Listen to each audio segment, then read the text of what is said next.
Ustaz. Waalaikumsalam. Semoga Allah muliakan Ustaz. Semoga Allah muliakan Anda lebih daripada Allah muliakan saya. Ustaz, pada tahun kemarin tanggal 10 Desember saya waktu itu ada acara seminar, tiba-tiba saya menemukan uang 250.000. Kata guru saya, karena saya bilang kepada guru saya ada uang hilang, dan guru saya Ustaz juga. Ya, guru itu Ustaz. Ustaz itu bahasa Indonesianya guru.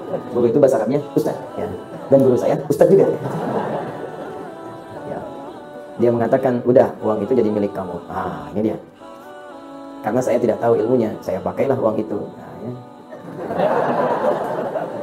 Sebagian disedekahkan, iya rumus. Sedekahnya kurang lebih berapa ini? 20.000, 30.000. Kelihatannya sih berapa ini mas? 70.000. Nemu 250, baik. Sedekah 70, 180 pakai sendiri. Sisanya dipakai oleh saya. Bagaimana Ustaz hukumnya? Apakah saya berdosa? Baik. Salam ke Ustaz di Komosong. Baik. Harta temuan itu, kalaupun ingin diambil, sebelum diambil dipertimbangkan dulu resiko. Ada dua cara. Pertama, ditinggalkan, tetap di tempatnya. Kalau memang kita tak mampu mengembalikan pada pemiliknya. Karena hukum pertama barang temuan itu dikembalikan pada pemilik, bukan digunakan.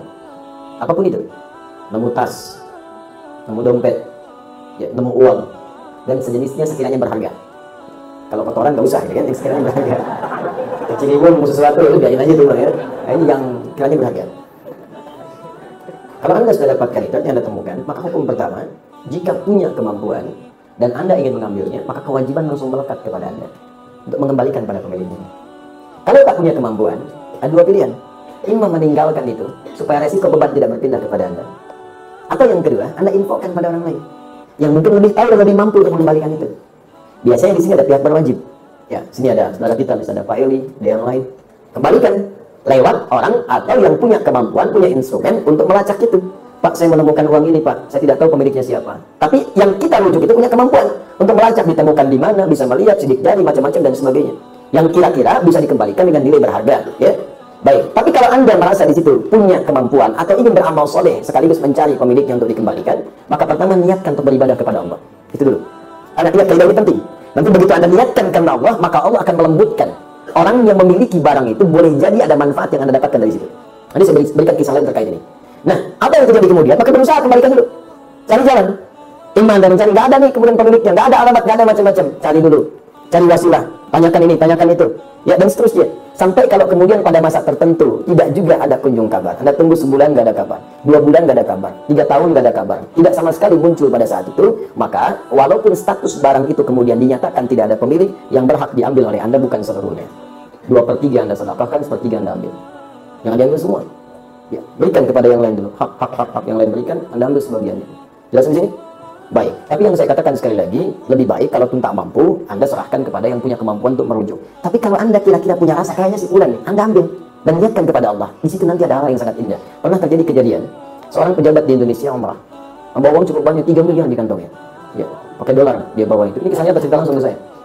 Begitu kemudian teman-teman didapatkan itu, ketinggalan di bandara. Ya karena dia mau niat ibadah, ya sudahlah, biarin aja gitu kan. Dia jalan aja, sudah macam-macam. Tiba-tiba ada yang ngantarkan. Pak, katanya saya menemukan ini kayaknya punya bapak nih. Dia, oh iya betul ya, katanya punya saya ini, silakan.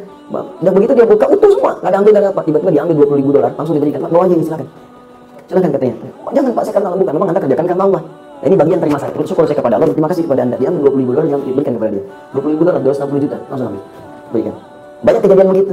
Ada dulu yang ketinggalan seorang orang soleh, dermawan, orang kaya. Ketinggalan teman-teman sekalian, mutiara hadiah untuk putrinya.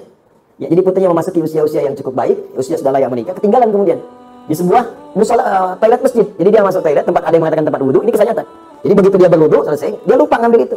Sholat dia kan, pulang-pulang dia kaget kan, hilang, tidak ketemu. Balik lagi ngecek, bilang nggak ada. Ternyata tiba-tiba ada yang mengetok pintu, seorang pemuda datang ke rumahnya dan mengatakan, saya menemukan ini, ada mutiara, ada macam-macam, dan saya melihat ada kartu di sini menunjuk kepada alamat ini. Saya pikir mungkin kartunya tidak penting, tapi saya lihat mutiara ini nampaknya sangat penting bagi Bapak. Silahkan Pak dicek lagi, apa ada yang hilang atau ada hak yang belum saya kembalikan. Begitu dibuka semuanya utuh. Apa yang terjadi? Dipanggil putrinya.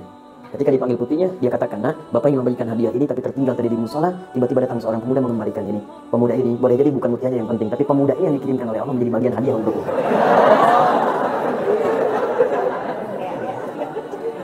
Makanya kalau nemu mutiara,